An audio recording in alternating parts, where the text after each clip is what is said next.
ஆண்டவராய் இயேசு கிறிஸ்துவின் இனிய நாமத்தில் அன்பின் வாழ்த்துக்கள். இன்றைய நாளிலே யோசுவாவின் புஸ்தகத்தை குறித்து அதிக அளவில் தியானிக்கும்படியாக கர்த்தர் கிருபை கொடுத்தார். அந்த யோசுவாவின் புஸ்தகத்திலே கர்த்தர் எழுதி வைத்த வாக்கு தத்தங்களும் யோசுவாவை கொண்டு தேவன் செய்து முடித்த பல கிரியைகளையும் நாம் தியானிக்க போகிறோம். ஆகவே இந்த ஆடியோவை கேட்கிற உங்க வாழ்க்கையில இந்த சத்தியமானது நிச்சயமாகவே ஒரு மாற்றத்தை ஏற்படுத்தும் என்பதிலே சந்தேகமில்லை. ஜெபத்தோட கேளுங்கள், விசுவாசத்தோட கேளுங்கள். முதலாவதாக யோசுவா அப்படின்ற புஸ்தகத்தை, இந்த யோசுவான்ற வார்த்தைக்கு யெஷுவா அப்படின்ற கிரேக்க வார்த்தை, அதாவது எபிரேய பதத்தில் சொல்லப்படுகிறது. அதுக்கு என்ன அர்த்தம் என்றால் டு சேவ், டு டெலிவர், என் ரட்சகர், என்னை விடுவிக்கிறவர், இன்னும் வைத்து சொன்ன கர்த்தர் என் ரட்சகராக இருக்கிறார் என்று சொல்லப்படுகிறது. ஆம், யோசுவா அப்படின்ற அந்த கதாபாத்திரத்தை கொண்டு தேவன் இஸ்ரவேல் ஜனங்களுக்கு வாக்குத்தத்தம் பண்ணினப்பட்ட அந்த பாலும் தேன் ஓடுகிற தேசமாய் கானானை சுதந்தரிக்கும்படியாக அந்த யோசுவாவை தெரிந்து கொண்டு முதலாவது மோசையை கொண்டு வழி நடத்தின பிறகு, மோசைக்கு பிறகு யோசுவாவை கர்த்தர் தெரிந்து கொள்கிறார் என்று சொல்லப்படுகிறது வேத வாக்கியங்கள். அப்போ யோசுவா என்ற ஒரு பாத்திரத்தையும் அந்த யோசுவா மேல இருந்த அபிஷேகத்தை நாம் தியானிக்க போகிறோம். கர்த்தர் அவனை கொண்டு செய்த கிரியைகள் எல்லாம் நாம் தியானிக்கும் பொழுது நம்முடைய வாழ்க்கையிலும் நமக்குள்ள இருக்கிற ஆவியானவர், அந்த கிறிஸ்துவின் ஆவியானவர், அந்த கிறிஸ்துவுக்கு அடையாளமா இருக்கிற அந்த யோசுவா மூலமா செய்த கிரியைகள் எல்லாம் நம் மூலமாக செய்யும்படியாக, நிச்சயமாவே நம்மை கொண்டு செய்யும்படியாக, ஊழியத்திலும் சரி தனிப்பட்ட வாழ்க்கையிலும் சரி யோசுவா அனுபவித்த சகல வெற்றிகளையும் நாம் அனுபவிக்கும்படியாக தேவன் நம்மளை பிரித்தெடுத்திருக்கிறார்.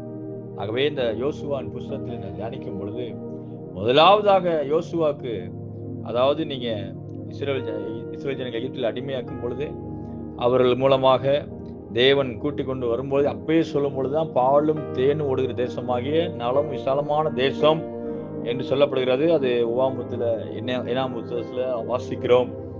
நல்ல ஒரு தேசத்தை உங்களுக்கு வாக்குத்தத்தம் பண்ணுகிறேன் என்று சொல்லி கர்த்தர் அவர்களை கைப்பிடித்து கூப்பிடுகிறார்.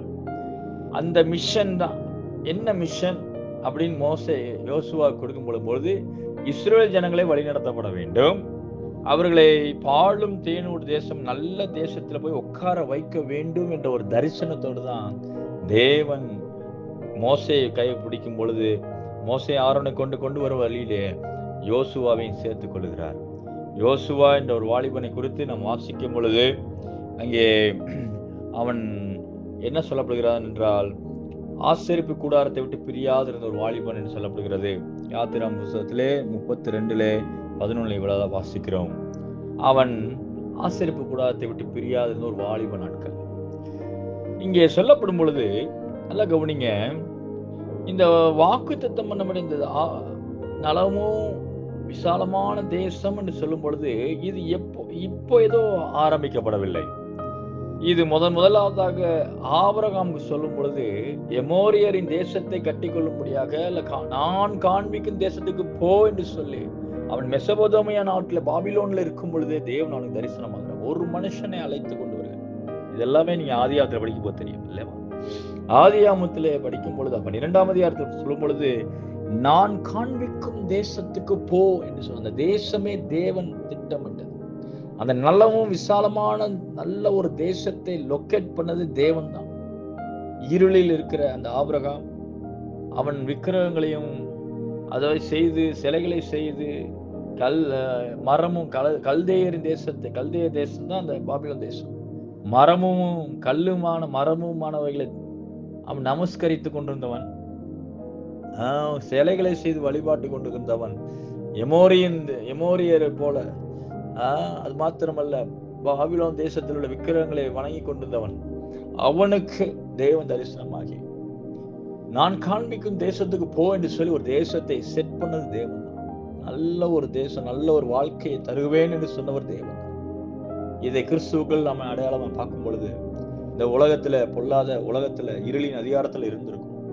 பல பாவ வாழ்க்கையில இருந்து இருள இருந்த நம்ம வாழ்க்கையில தேவன் கிறிஸ்துவாகிய ஒரு தேசம், கிறிஸ்துவாகிய வாக்கு தத்தம், கிறிஸ்துவாகிய நித்திய ஜீவ வாழ்க்கை, பரிசுத்தவானுடைய சுதந்திரம் என்று சொல்லி ஒரு மேன்மையான ஒரு ஆசீர்வாதத்துக்காக தேவன் நம்மளை கைப்பிடித்திருக்கிறார். அல்லேலூயா சொல்லுவோமா? ஆமென்.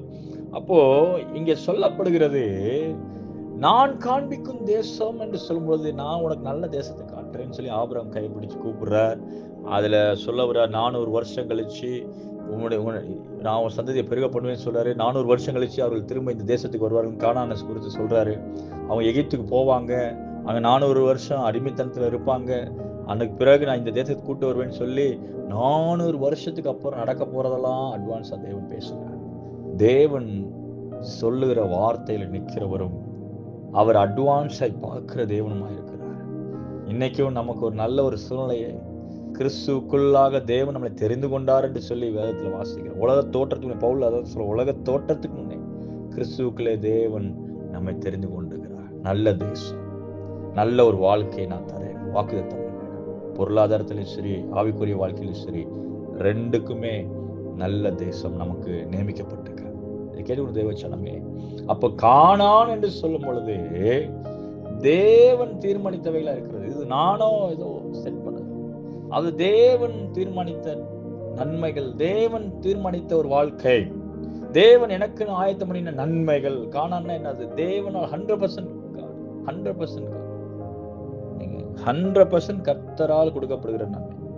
ஏதோ நான் கானானை சுதந்திரிக்க இருக்கு, நான் ஏதோ என்ன செஞ்சான் இஸ்ரேல் ஜனங்கள்? இஸ்ரேல் ஜனங்கள் கானானை சுதந்திரிப்பதற்கு, வாக்குத்தத்தம் பண்ணப்பட்ட தேசத்தை சுதந்திரிப்பதற்கு அவன் ஒண்ணுமே செய்யல. என்ன செஞ்சான்? எகிப்துல அடிமையா இருக்கிறான். அவன் பாருங்க 400 வருஷம் அடிமைத்தனத்திற்கு போது உச்சகட்டம், கதறுதல், வேதனைகள், சொந்தமா ஒரு தேசம் இல்ல, சொந்தமா வீடு இல்ல.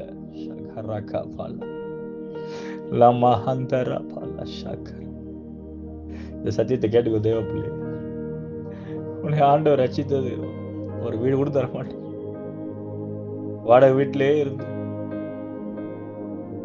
வழி இல்லாம சாப்பாடு, வழி இல்லாம கஷ்டப்பட்டு வேதனையோடு இருக்கிற வாழ்க்கைக்கு தான் நிலைச்சாரா தேவன்.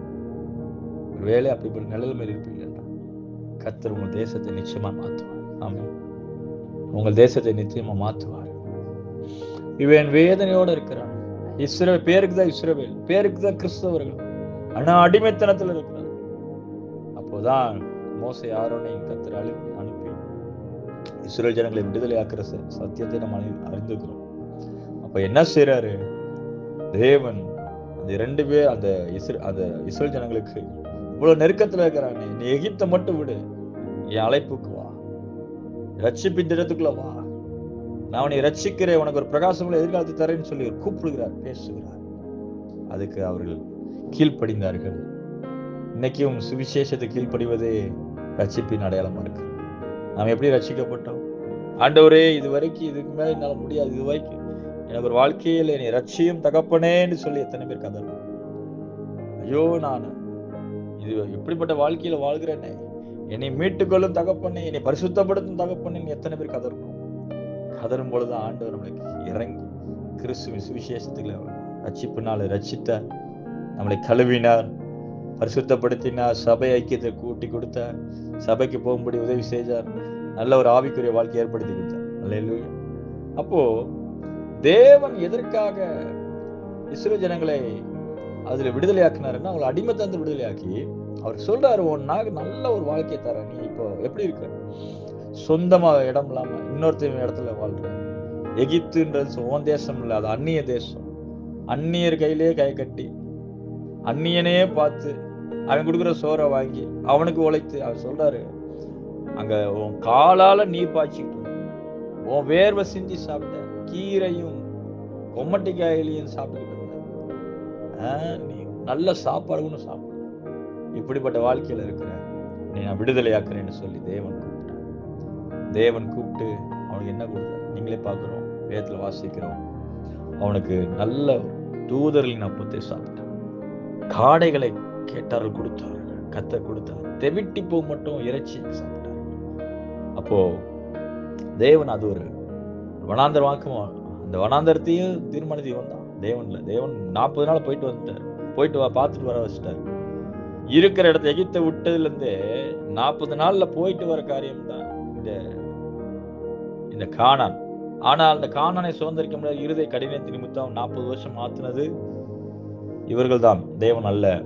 அப்ப 40 நாள் போயிட்டு வந்த காரியத்தையும் விட்டார். சரி, இப்போ இந்த 40 நாள் ஒரு வனாந்த வாழ்க்கையா இருந்தாலும் இதெல்லாம் முடியுது. இதெல்லாம் நீங்க வேதத்துல வாசித்திருப்பீங்க. இப்போ அந்த கானான் அப்படின்னாலே எதை அடையாளப்படுத்துகிறது? எனக்குன்னு தேவன் முன் குறித்த ஒரு வாழ்க்கை, தேவன் உண்டு பண்ணித்த நன்மை, எனக்கு ஒரு எதிர்காலம், செட்டில்மெண்ட் எல்லாமே குறிக்கிறது தான் கானான். அல்லேலூயா சொல்லுவோமா? அல்லேலூயா. இப்போ இஸ்ரவேல் ஜனங்களுக்கு செட்டில் ஆகணுமே, அவங்க புறப்பட்டு பயணத்தில் இருக்கிறாங்க. நிறைய பேர் பரலோகம் தான் அவங்க செட்டில்மெண்ட்னு சொல்லுவாங்க. பரலோகம் செட்டில்மெண்ட் கிடையாது. பரலோகத்தில் சித்தம் செய்ய பூமியில செய்யப்படுவதான். தேவன் பரலோகத்தை பூமியில இறக்குவது தான் தேவ சித்தமா இருக்கு. ஆமென். பரலோகமும் பூமியும் இணைந்த ஒரு கலவை தான் ஒரு ஆசீர்வாதமான கானான். அல்லேலூயா. இதுல கூட நிறைய பேர் அநேகர் என்ன பண்ணிடுவாங்க, அப்போ பரலோகத்தில் ஒன்று பூமின்னு நோக்கி பார்த்தோம், அதையும் மிஸ் பண்ணிடுவாங்க. ரெண்டு பேலன்ஸ் ஆவை. பரலோகம்தான் பேச்சுன்ற மாதிரி இல்லாத முடியும், பரலோகத்துக்கும் பூமிக்கும் சேர்ந்தது. உன்னதத்திலிருந்து உன்னதத்துல இணைக்கப்பட்டிருக்கிறோம். உன்னதத்திலிருந்து பூமி ஆளுகை செய்யணும். ஆளுகை செய்வதே கானானா இருக்கிறது, அல்லது ஆளுகை செய்வதே தேவன் நமக்கு இந்த பூமியில வைத்துக்க சித்தமா இருக்கு. ஆமென். ஆளுகை செய்ய வேண்டும். ஆதாமுக்கு அதுதானே கொடுத்தாரு பூமி. ஆதாம் ஏவாளையும் பூமியில தான் வச்சாரு, பரலோகத்துல வச்சாரு. ஆதாம் ஏவாளையும் பூமியில வச்சு, பரலோகமும் அந்த பூமியும் இணைந்த ஒரு மகிமையா இருந்தது. அதனாலதான் தேவன் உலாவுறாரு. இவன் சர்ப்பம் இருக்குது, தோட்டத்துல உலாவினார், அவர்களோடு பேசினார், அவர்கள் மகிமையில கலந்து முடிசூடப்பட்டிருந்தார்கள், நம்மை போல அவர்கள் உருவாக்குமாறு சொன்னார். அப்போ பூமியோ மனுபுத்திர கொடுத்தான்னு சொல்றது, இது பூமியை தேவன் கொடுத்து இது ஆண்டு கொள்ளுங்கள், ஆளுகை செய்கள் என்ற சத்தியத்தை சொல்லிட்டார். சரி, அப்போ இந்த கானான் என்று சொல்லும் பொழுது வாக்குத்தத்தம் பண்ணப்பட்டவைகளும் தேவன் எனக்கு முன் குறித்த நன்மைகளும் சுதந்திரிக்க வேண்டியதுமா இருக்கிறது. இது ஏதோ நம்ம இந்த இஸ்ரவேல் ஜனங்கள் அந்த கானானுக்கு தேவனால்தான் அழைத்து வரப்பட்டார்கள் இல்லையே, கர்த்தர் திறக்கலன்னா இவங்க செங்கடல் கூட கலந்துக்க முடியாது, பார்வோன் கையில இருந்து ஒரு இன்ச்சு கூட நகர்ந்துக்க முடியாது. அப்ப 100% மனுஷனுடைய எந்த ஒரு பிரயாசம் இல்லாமல் கர்த்தரே சுதந்திரிக்க வைக்கிற நன்மைதான் கானான் நன்மை. அதை தேவன் தம்முடைய பிள்ளைகளுக்கு, ஒருவேளை உங்களுக்கு ஒரு இடமாகிய ஒரு கானானை வாக்குத்தத்தம் ஒரு இடத்துக்காக ஜெபம் பண்ணி, இன்னொருத்தவங்க கற்பத்தின் கனியாக ஜெபம் பண்ணி கொடுக்கலாம், அது ஒரு கானானை, அது ஒரு வாக்குத்தத்தமா இருக்கலாம். என்னன்னா இன்னொன்னு நீங்க சொல்லலாம், கானான் என்று சொல்லும் பொழுது தேவன் எனக்கு சொன்னதை நான் எப்படி கண்டுபிடிக்க முடியும், அல்லது தேவன் எனக்கு கானான்னு சொல்லிட்டு அது என்ன கானான் சொல்லியிருக்கிறாரு, ஏன்னா தேவன் எனக்கு முன்குறித்த நன்மை எங்க இருக்கு அப்படின்னு பாத்தீங்கன்னா, வேதத்தின்படி பாத்தீங்கன்னா வேதத்துல எழுதப்பட்ட வாக்குத்தத்தங்கள் எல்லாமே கானானா இருக்கிறது. ஆமென். வேதத்துல எழுதப்பட்ட அவ்வளவு வாக்குத்தத்தங்களும் கானானா இருக்கிறது. அந்த வேத வாக்கியங்கள்லாம் தேவாவில் அருளப்பட்டு சொல்லப்படுகிறது. அதாவது வாக்குத்தத்தங்கள் எல்லாம் கிறிஸ்து இயேசுக்குள் ஆம் என்றும் அவர்கள் ஆமேன் என்று இருக்கிறதே என்று சொல்லி கொரிந்தில வாசிக்கிறோம். பவுல் சொல்கிறார். அப்போ வாக்கு தத்தங்கள் தான் நமக்கு என்ன இருக்கு, கானானா இருக்கிறது. ஒவ்வொருவருக்கும் தேவையான வாக்கு தத்தத்தை, சுகத்துக்கான வாக்கு தத்தங்கள், விடுதலைக்கான வாக்கு தத்தங்கள், தொழில் முன்னேற்றத்துக்கான வாக்கு தத்தங்கள், ஆவிக்குரிய வாக்கு தத்தங்கள், அது மாத்திர ஊழியத்துக்கான வாக்கு தத்தங்கள், எல்லாமே தேவன் வாக்கு தத்தத்தை வைத்துதான் தேவன் மனுஷனோட இடைப்படுகிறார். ஆமென். ஆபிரகாம் என்ன பேசுறார், வாக்கு தத்தமாகிய வார்த்தைகளை கொடுத்தார். இந்த வார்த்தையை வச்சுதான் நான் உன்கிட்ட பேசுறேன், வார்த்தை நிறைவேறும்னு சொன்னபடியே நிறைவேறும். அப்போ அவை ஆபிரகாம் விசுவாசித்தான் அது நீதியா நின்றார். வாக்கு தத்தங்களை நாம் விசுவாசித்து அதுக்கு அதனூடாக அதை விசுவாசித்து அங்கீகரிக்கும் பொழுது நாம் பெற்றுக்கொள்கிறோம். இஸ்ரவேல் ஜனங்களுக்கு கானானை பார்க்கல, ஆனா வான் சொன்ன புறப்பட்டு வந்தார்கள், போகிற இடம் என்று புறப்பட்டு போனார்கள். எப்படி ஆபிரகாம் சொல்லும் பொழுது நான் காண்பிக்கும் தேசத்துக்கு வான் சொல்லும் பொழுது போகிற இடம் இன்னதென்று அறியாமல் புறப்பட்டு போனான். எதுவுமே அவனுக்கு என்னன்னே தெரியாது, எங்க போறோம் கானான்றாரு, போன்னு சொன்னாரு, போகிற இடம் இன்னதென்று அறியாமல் புறப்பட்டு போனான். அது எப்படிப்பட்ட தேசமோ என்ன மாதிரி சூழ்நிலையோ என்று தெரியாமே போனான். பார்க்கல, அனுபவிக்காததை பாருங்க, முன்னாடியே அவன் போய் அனுபவிச்ச இடத்த திரும்ப சொல்லல. இல்ல பார்த்துட்டு வந்து தேசத்தை சொல்லல, போன்றாரு. நான் காண்பிக்கும் தேசம் டைரக்ஷன். இது கேட்கும் தேவ ஜனமே, தேவன் நம்மளை நடத்துகிற விதங்கள் புரியாததா இருக்கு, 100% புரியாது. ஆனா அவர் நடத்துதலுக்கு போகும்பொழுது அது மகிமையான பாதையா இருக்கு. இஸ்ரவேல் ஜனங்கள் எகிப்திலிருந்து புறப்படும் பொழுது முன்னாடி போன்னு சொல்லும்போது செங்கடல், யாருக்குமே புரிஞ்சிருக்காது என்ன செய்ய போறாரு. புரியாத நேரங்கள் தான் தேவன் வழி திறக்கிற தேவனாக இருக்கிறார். அல்லேலூயா சொல்லுவோம். அல்லேலூயா. அநேக நேரங்கள் புரியாமே தான் இருக்கணும், இருக்க நல்லது. நம்ம அதுக்காக குருடன மாதிரி நடத்துவாரா அப்படின்னு நினைக்காதீங்க. ஆவிக்குரிய வாழ்க்கை, ஆவிக்குரிய காரியங்கள் ஒரு விதமா குருடனை போலதான் இருக்கும். அதனால குருடனை அறியாத வழியில் நடத்துவேன், அவள் தெரியாத பாதையில் நடத்துவேன், குருடனை கூட நான் நடத்துவேன் பாருங்க. அப்போ கானானை குறித்து ஒரு அறிமுகம் என்னவென்றால், அது தேவன் ஆயத்தம் பண்ணின ஒவ்வொருவருக்கும் கானான், ஒவ்வொருவருக்கும் ஆவிக்குரிய வாழ்க்கையும் சரீர வாழ்க்கையும் சேர்ந்த ஒரு நன்மைகள், இதுதான் கானான். அப்போ அது ஒவ்வொருத்தரும் என்ன நினைக்கணும்னா, கேட்டுக்கணும் தேவஜன், இருக்கிற சூழ்நிலையில இருந்து பல மடங்கு அட்வான்ஸ். நீங்க என்ன நிலைமையில இருக்கிறீங்களோ அதை விட அட்வான்ஸ் தான். இவங்க எகிப்தில் இருக்கிறாங்க, இஸ்ரவேல் ஜனங்களுக்கு கானானை தருவேன்னு சொன்ன நலமும் விசாலமான தேசம். அப்ப இப்ப இருக்கிற தேசம் எப்படி? கோசம் தேசத்துல இருக்கிறாங்க, அடிமைகளா இருக்கிறாங்க. அடிமைத்தன வீடுன்னு தான். அப்ப அடிமைத்தன வீட்டுல இருந்து அவன் என்ன நினைக்கணுமா, நான் ராஜரீக நான் ராஜாவை போல மாறணும்னு நினைக்கணும். நான் அடிமைத்தன வீட்டுல இருக்கிறேன், என் வீடு அடிமையா இருக்கு, நெருக்கத்தின் வீடு, வேதனை நிறைந்த வீடா இருக்கு. ஆனா என் வீடு எப்படி மாறணும்? நான் ராஜாப்பா ஆளுகை செய்யற வீடா மாறணும், நான் ஆளுகை செய்யற மாதிரி மாறணும், என் வீடு அரண்மனையா மாறணும். அதனாலதான் உபாகமத்துல வாசிக்கிறோம், நீ கட்டப்பட்டுக்கிற பெரிய வீடு, நடாத திராட்சை தோட்டங்களையும் ஒலிவ தோப்புகளையும் அவரும் என்ன செய்யறாரு, இவன் செய்ய வேண்டியதை இன்னொரு ஆளை வச்சு செஞ்சுட்டார். அல்லேலூயா சொல்லுவோமா? ஆமென். தேவன் உங்களுக்கு செய்ய வேண்டிய காரியங்களை ஆயத்தம் பண்ணினதான் சுதந்திரிக்க வைப்பார் ஒழிய, உங்களுக்காக இன்னைக்கு ஏதோ செஞ்சுட்டு இருக்குது. உங்களுக்கான நன்மையில் தேவன் ஏற்கனவே ஆயத்தம் பண்ணினதோ இல்லை, நீங்கள் சுதந்திரிப்பீர்கள். ஆமென். இன்னொருத்தவனை வச்சு செஞ்சு, அவன் எவனோ ஒருத்தன் கட்டி வச்ச தேசம். அல்லேலூயா அல்லேலூயா. யாரோ கட்டி வச்ச தேசம், அத தேவன் இவர்கள் கொடுக்கிற பாலும் தேனும் தேசம், நலம் விசாலமான தேசம், அது ஒன்றும் குறையாத தேசம், கர்த்தர் எந்த நேரம் கண் வைத்திருக்கிற தேசம், மலை தாழ்ச்சி இல்லாத வருஷம். அப்படிதான் வேதத்துல வாசிக்க, உபாகமத்துல வாசித்தீங்கன்னா, என்ன வாசித்தீங்கன்னா, அதான் எல்லாரும் சொல்லுவாங்க பாத்தீங்களா, கனவு காணுங்கள்னு சொல்லுவாங்க. ஆனா உண்மையா கனவு காண்றதுக்கான ஒரு எலிஜிபிலிட்டி யாருக்குன்னா பிலீவர்ஸ்க்கு தான் இருக்குது. விசுவாசிக்கு தான் ஆண்டு அந்த ரைட்ஸே வச்சிருக்கிறார். ஆனா நீங்க அவிசுவாசி கனவு காண்டுட்டு இருக்கிற, அவன் கவனமா இங்க மேல ஏறி போய்கிட்டு இருக்கிறான், நீங்க வேடிக்கை பார்த்துக்கிட்டு இருக்கிற விசுவாசிகள். ஹலோ தேவ பிள்ளையே, உங்களை கர்த்தர் இந்த பூமியில வேடிக்கை பார்க்க, ஹல்லேலூயா, சீரியஸா எடுங்க. வேடிக்கை பார்த்துக்கிட்டு இருக்காதீங்க வாழ்க்கையில. இவன் முன்னாடி போறான், அவன் முன்னாடி போறான். உங்களை என்ன செய்ய வச்சுக்கிற கர்த்தர், நீ மேல வா. ஹல்லேலூயா. நீ எப்ப மேல வருவ? ஹல்லேலூயா. நீ என்னைக்கு மேல வருவ என்று சொல்லி கர்த்தர், நான் உனக்கு ஆயத்தம் பண்ண நன்மை நீ என்னைக்கு சுதந்திரிப்ப? என்னைக்கு நீ உன் சொந்த வீட்டுல உட்காருவ? அடிமைத்தன வீட்டுல இருந்து சொந்த வீட்டுல என்னைக்கு உட்காருவ? யோசிப்ப.